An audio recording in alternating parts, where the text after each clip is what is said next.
Excuse me, everybody. Can I please have your attention? Gather around. We're about to begin, and I would love to introduce our speaker for this evening.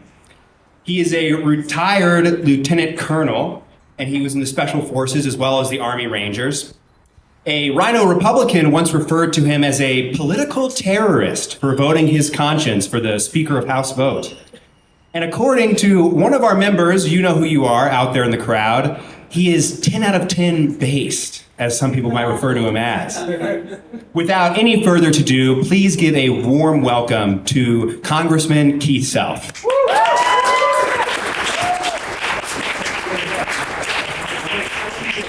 Does this come out? All right.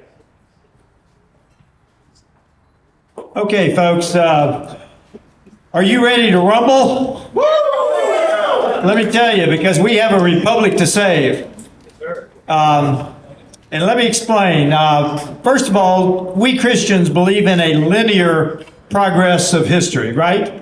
There are points of time, and we're moving toward whatever you want to call it, eschatology, end times. We're moving that way. But inside that linear history, there are cycles.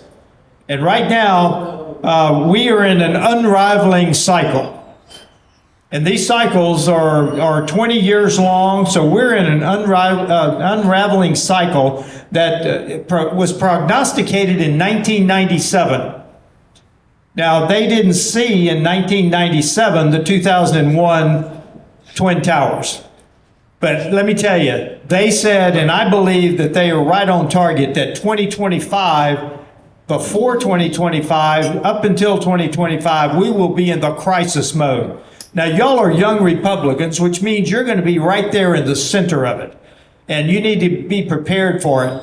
One of the things that we know is they must take down Texas if they're going to take America. And what's different in this crisis, going into this crisis, and you see it, everyone sees it, is the government control, the government overreach, the government trying to make you subjects instead of citizens. That is the difference between everything else, because we've had hard times before. We've been through crises before. But the difference this time is our government is weaponized against it. You pick the subject. Males in female sports, drag queen shows for kindergartners. Free speech is now openly censored, and there's no way around it. We've had an employee fired for misgendering a coworker. In Indiana, they just took a child away from a family. Why? Because the parents refused to call the child by the gender pronoun that they wanted to be called that. So they took the child away from the family. Folks, we have gone from the sublime to the ridiculous. I will tell you, there's a challenge coming. And I want to tell you what I think we're going to be seeing. First of all, a quote from Churchill.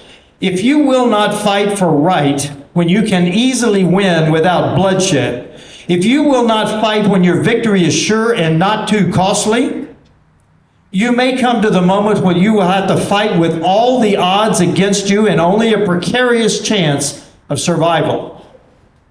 But there may be a worse case. You may have to fight when there is no hope of victory because it is better to perish than live as slaves.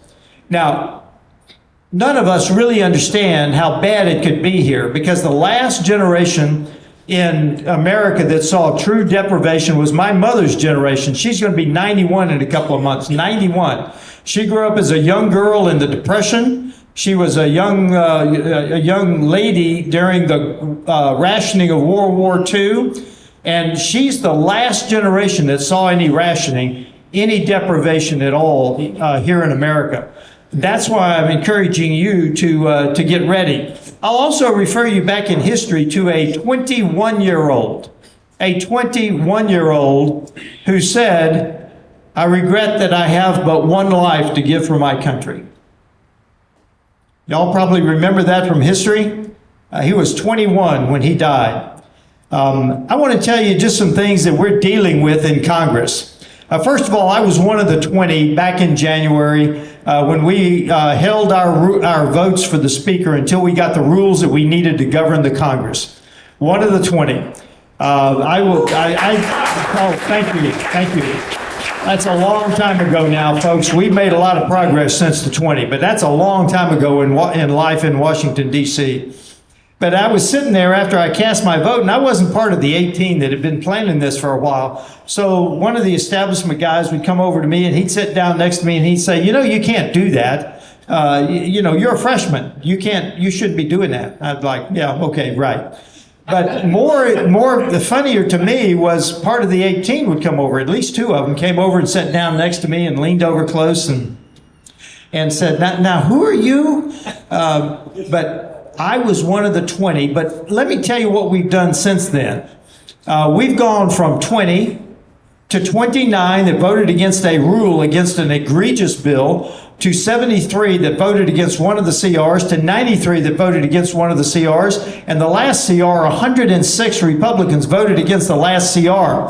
Now, it would have been, thank you, 107 voted for it, 106 against it. That would have been flipped if they had not gone to one person, a rhino, of course, and said, we need you to flip your vote to yes so we have the majority of the majority, which is kind of a sacrosanct rule in the Republican Party. So one person flipped to actually give them the majority, or we would have had more Republicans vote against it than vote for it. I want to talk about some other things that we've seen. Have you heard this Mike Turner, who's the chairman of the Select Permanent Committee on Intelligence? He went public last week and said, we've got a major national security issue, and I'm asking the president to declassify it. You remember that? Yeah. Well, frankly, when I was in the Pentagon, I was in code word programs. In fact, I was in the waived code word programs that only 8 people in Congress could even know about. I'm not allowed to say the code word, much less tell you what was in the program. So when I saw the top secret briefing on what Turner was talking about, I'm not going to talk about the material. I'm going to talk about the classification briefings on it. It shocked me that he would say anything in public about that. That was, in my mind, a fireable offense.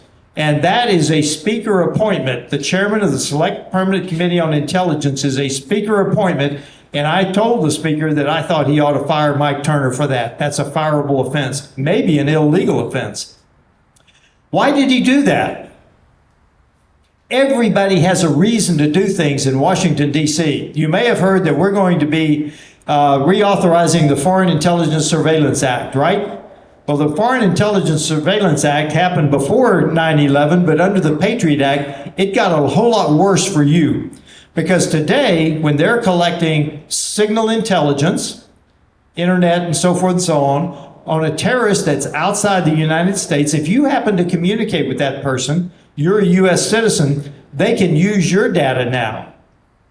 That is not right. That is unconstitutional because it takes a warrant for them to use your data. Now, they've collected it because they vacuum up everything, but for them to use it, for them to go in and actually use it, is not constitutional. I will not vote to reauthorize FISA unless they have a warrant in there, a judicial review, a warrant that allows you to protect your privacy until some judge says that, yes, you present a threat and you can look at the data.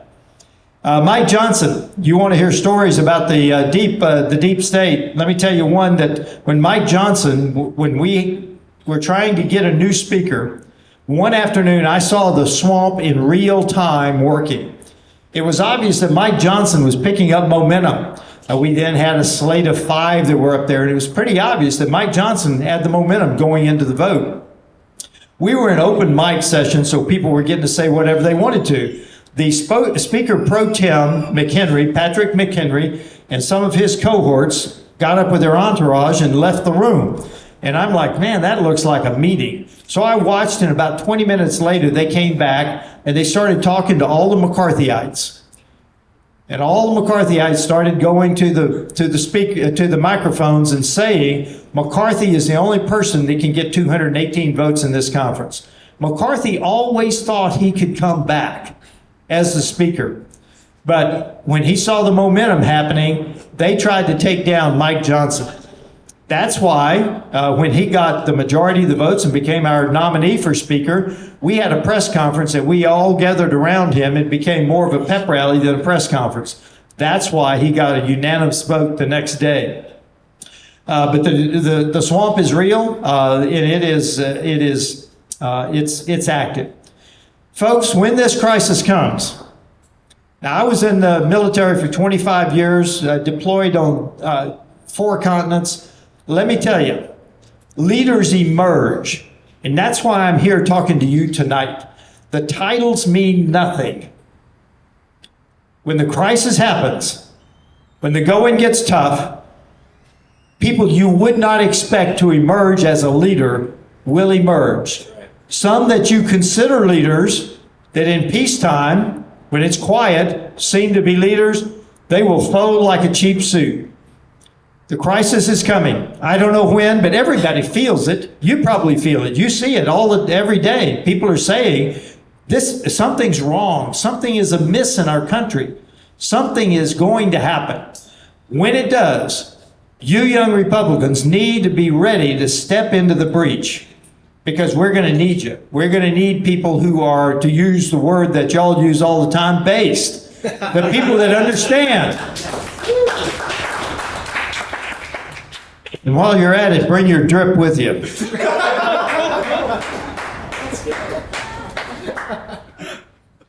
I never thought I would have to say this, folks, but when I was in Special Forces, the motto of Special Forces is De oppresso liber. What it means is to free the oppressed. I always thought it meant where we were going. I never thought it would apply to American citizens, but that's kind of what I feel like today. I'm up there in Washington, D.C., to try to free the oppressed, because the American government is so weaponized against us in every aspect of life. You name it. You name it. There's the two-tiered justice system, the attempts on the Second Amendment, the attempts on all of the First Amendment rights. It goes on. The family is under attack. The church is under attack. It's all under attack. I will tell you what we do not need, and we need to learn from this lesson, is the German church in the 1930s. There were something like 1,800 churches in Germany. 1,200 of them stayed silent as Hitler came to power. We cannot have that here. And I don't think we will, because we're Americans and we kind of, we're more independent than the Germans are. We don't take tyranny lightly, but we've got to be ready when it comes. I had 42 freshman classmates of mine. Well, 41. I was 42. So we had 42 Republican freshmen come into office back in January. When we were going through orientation, everybody was beating their chest. And I thought we were the second coming of Ronald Reagan, as a group. We were going to change the world. Does anybody know the Statler brothers class of 57? That's all right. I got to tell you, most of them are now part of the establishment. And it's sad. There were only 5 of us that stood with the 20. And since then, you go up there, you get promised a certain committee. You get promised a leadership position. You get promised some money. You get promised things, and all of a sudden, you're part of the establishment. You get co-opted. I need people that are willing to stay here, or to go there, or to go to Austin, and make a difference. And when I say make a difference, I mean stand for those traditional American values. I am called every name under the book. You mentioned one of them. A Texas Republican called me a terrorist once, okay? I'm called every name in the book. I don't even listen to the Democrats debate anymore, because I know what I'm going to be called across the board. But folks, we need people that are willing to stay here, or go to Austin, or go to Washington, or go to your school board, or go to your city council, wherever you are going to serve.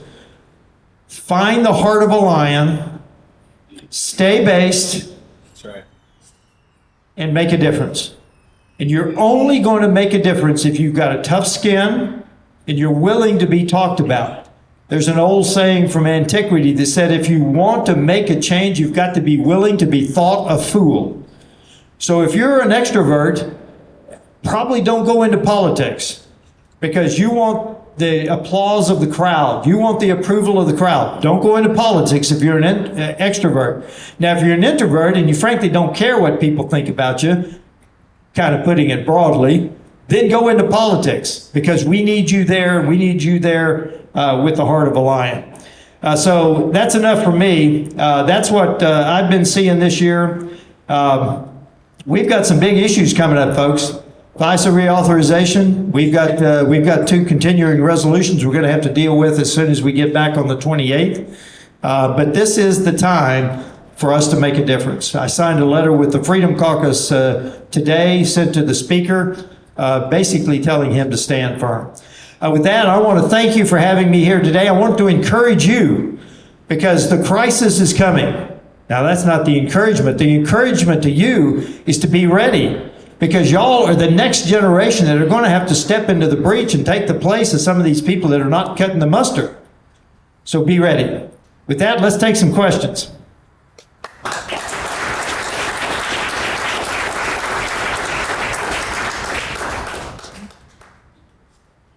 Who's got the first question? Chief, Yeah. so you're talking about all these issues that we got coming up, and one of the biggest glaring ones, I think, for the constituents here in Texas is the southern border. You're talking about the weaponization of the federal government, who deem it appropriate that we don't have a border. How are we fixing that in Congress today, and how will we maintain our border strength? We are not fixing it in Congress because we have a president who is absolutely lawless on the border. He doesn't care what Congress says. He doesn't care what the law says. He doesn't care what the courts say. He doesn't care about the border. The Biden administration has an open border policy. So I'm part of a small group that has said no funding for anything. I mean, I'm not talking about any specific thing they put out. I'm talking about no funding for anything until we get change on the border, behavior change. Because we don't need to give him more money. He's got all the money he needs. We don't need to give him any more laws because he's got all the laws he needs. We don't need a new policy. We need a change in behavior. So the only thing that Washington responds to, folks, is either force or money, taking their money away from them. So the only thing, the power of the purse is the House of Representatives. We've got to stand firm and say no funding for anything until you secure the border. And I'm talking about real change. Now, I will tell you what's going to happen. Biden is going to put out an executive order, probably at their convention, maybe earlier, because he knows he's reading the tea leaves exactly like you are. He's reading the polls, and the polls tell him he's dying on the border issue. So he's going to put out an executive order, and he's going to say, I am securing the borders. Folks, take that with a huge grain of salt and look at the border to see not what he says, this is the old, not what he says, but what he does on the border. But it's coming, believe you me. Yes, sir. What, in your opinion, is the percentage of Republicans that would actually represent our interests? People that are, America First or MAGA, or whatever you want to say. But actually, people that love this country and this nation don't want to see it go down the toilet. You mentioned there's 18 or 20 when you're talking about voting, but what is the breakdown in your opinion? And then also, how many of those people that would not vote alongside you would you think it's just about money, but they actually might agree with you in private? Do you kind of know sort of a ballpark percentage? The term that I'll get to that. The term that I use is a lot of Republicans up there are theoretically conservative. They talk conservative. They will tell you they're conservative. They believe they're conservative. They sincerely believe they are conservative. But when the vote comes, and that's the only way we can measure somebody's conservatism, it's not what they say, it's how they vote. And they're not voting conservatively. They're just not. So the number, I used to say it was about 60, but I think we're growing it. Now there's 200 and, what do we have now? 216 or 217. We're missing a few. We'll call it 217. Out of 217, we did have 106 vote against the continuing resolution. I don't think there are 106 that are true, by your description, America First Republicans. But we're growing the movement is the encouragement I give you. So if we can move the needle, that's all we can do. 60 probably is the max, I think, of true hardcore rock-rimmed conservatives in the House of Representatives. And that's a stretch. I'll be honest with you, that's a stretch, but I'll use the number 60. Thank you. Yes. Yes, sir. Yes, sir. Congressman, on the topic of the National Emergency Response Plan and the National Emergency Operations Plan, obviously there's been some stories trickling out lately about some of the countries in Eastern Europe starting to prepare their civilians for something as bad as nuclear. The communications are happening in Russia between their civilians, their government. We're starting to hear about this stuff now in the news. And so my question for you is, we don't hear anything here in the United States about what we should be concerned about if there's a major national security event that involves something like WMD or even a major cyber attack, for example. So what has Congress done lately, or what can we expect them to do in the near future to update any of this, whether it's the National Emergency Response Plan, the Operations Plan, or anything that would involve working with the civilian sector and local officials for a major national security event involving other powers? They think they've got it under control with FEMA and the National Incident Command. Man, I'm losing my terms. They think they've got it under control. What you're talking about is the civic education of the population. Folks, as a boy, I used to do the exercises where, in case of a nuclear attack, you got under your desk. Now, I know how ridiculous it sounds today, but we haven't done that in decades and decades. We just haven't.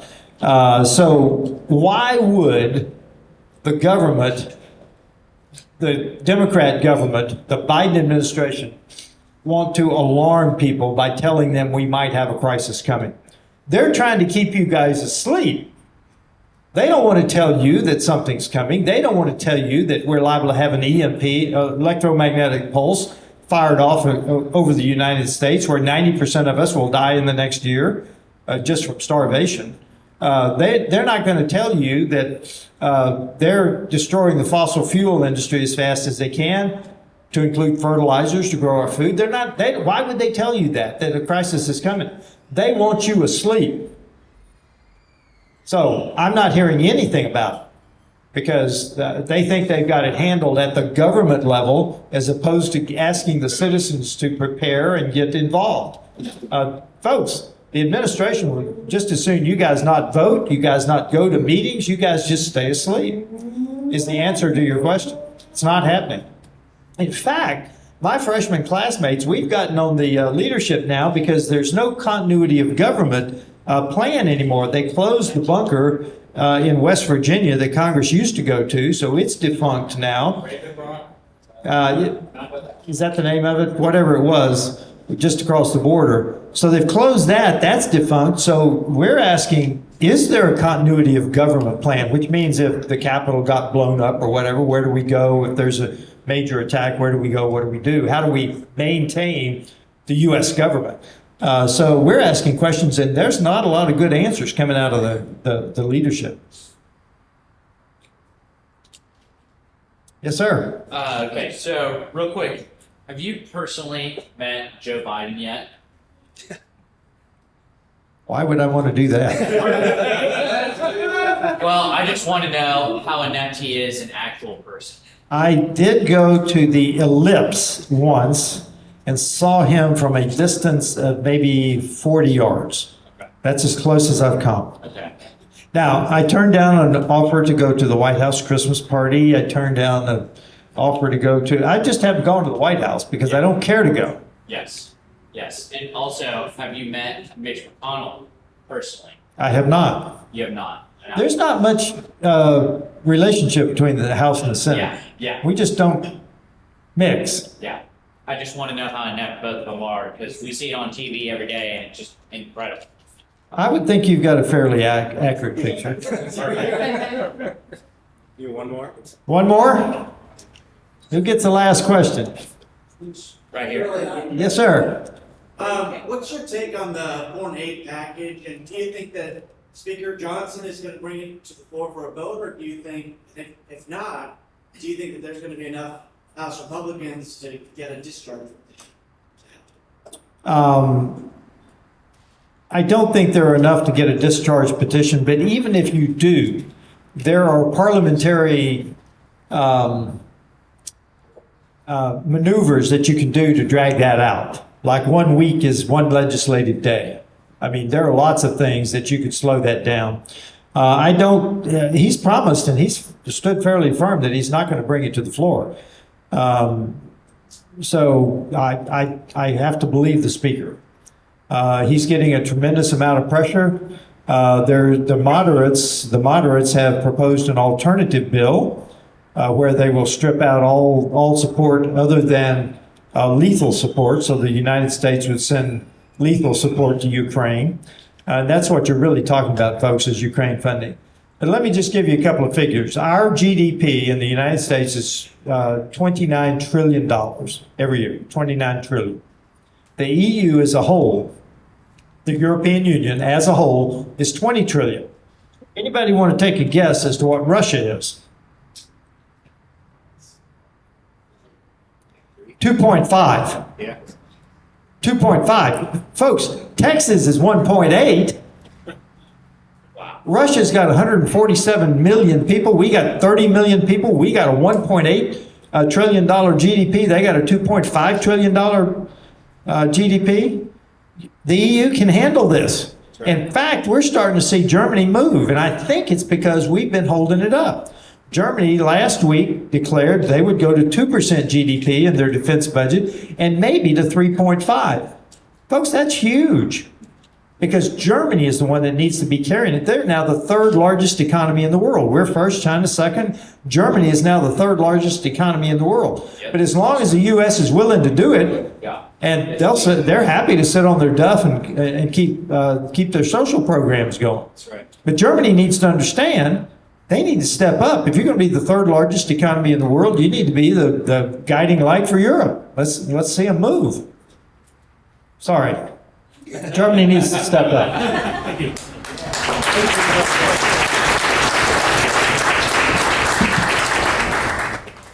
Thank you.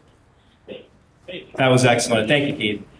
Before we conclude for this evening, we have a few candidates in the building, so I wanted to give the opportunity for anybody who wanted to come up here and take a minute. Please don't go too far beyond that, but to tell us a little bit about yourself and what you're running for and tell the people what you believe in. If you'd like to come over here and line up, we'd love to have people come up and speak. Hey, good evening, y'all. My name is Steve Kennard. I'm running for House District 70. I'm proud to be endorsed by Ted Cruz and Angela Paxton. And my mission as a native-born Texan is to do what Keith Self has done in the Congress, and that's stand firm for conservative values in the Texas House of Representatives. I did bring some materials here tonight of some local conservative groups that have done various endorsements. I'm proud to be endorsed, and Keith's also on this list here. A lot of the grassroots has rallied behind my campaign, and I'd love to answer any questions y'all have for me. Vote Steve Kennard. Thank you.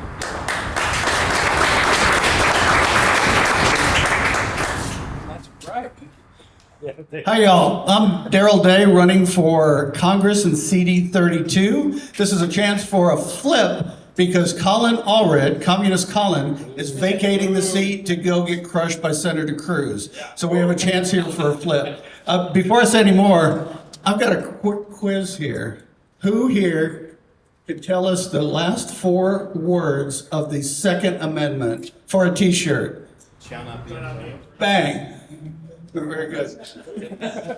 I'm an AFCC. I'm an American First Constitutional Conservative. AFCC, F-kick, rhymes with ass kick. And I would like to join this man in Washington kicking some rhino ass. But that's another story. If you live in CD32 or if you want to get involved in the fight, please come see me afterwards or go to DayForTexas.com, Dave, F-O-R for Texas.com. Would love to have your help. We have 180 volunteers, but we could use some more. So please join the fight, and we are going to take back CD32 for the GOP. Thank you.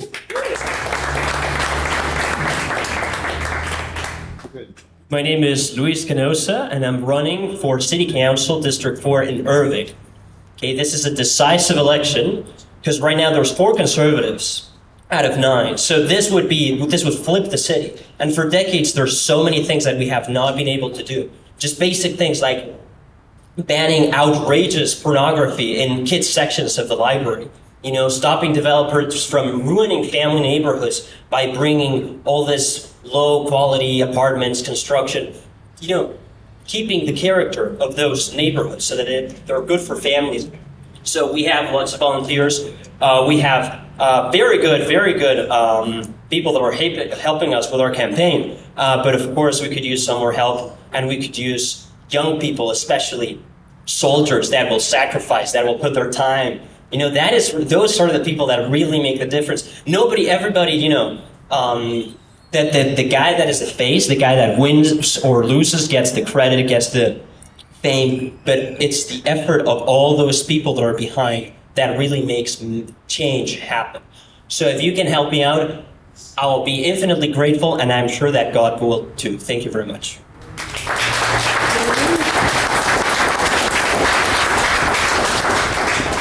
Hi, everybody. My name is Ellen Lovelace, and I am running for Collin County GOP chair. I'm excited to be here tonight. I'm really excited to be with you because your age group is so tired of the Republican Party being watered down. And I know this, and I hear that. And you want us to stand firm on who we are, conservative values, not waver, and stop apologizing for what we believe and what we know is right.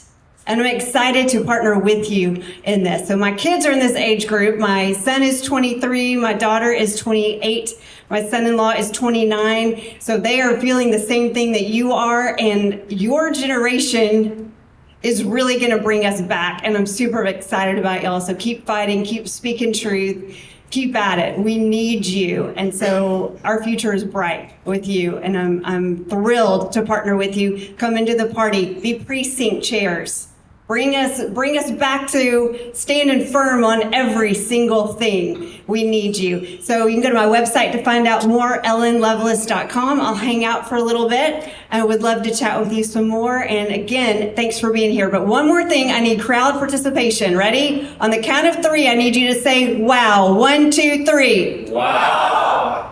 When you go to vote, I need you to remember the only candidate that wowed you, Ellen Lovelace.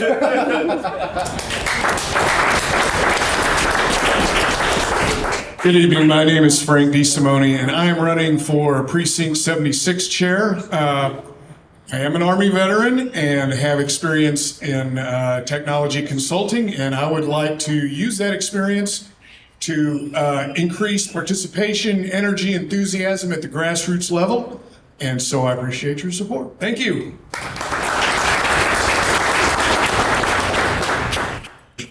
Thank you, everybody. Please stay, hang out, get to meet people, network. And we're about to come up here for a group picture. But please order a drink, get some food. The people here at Love and War are very generous to let us use this space. So thank you guys so very much.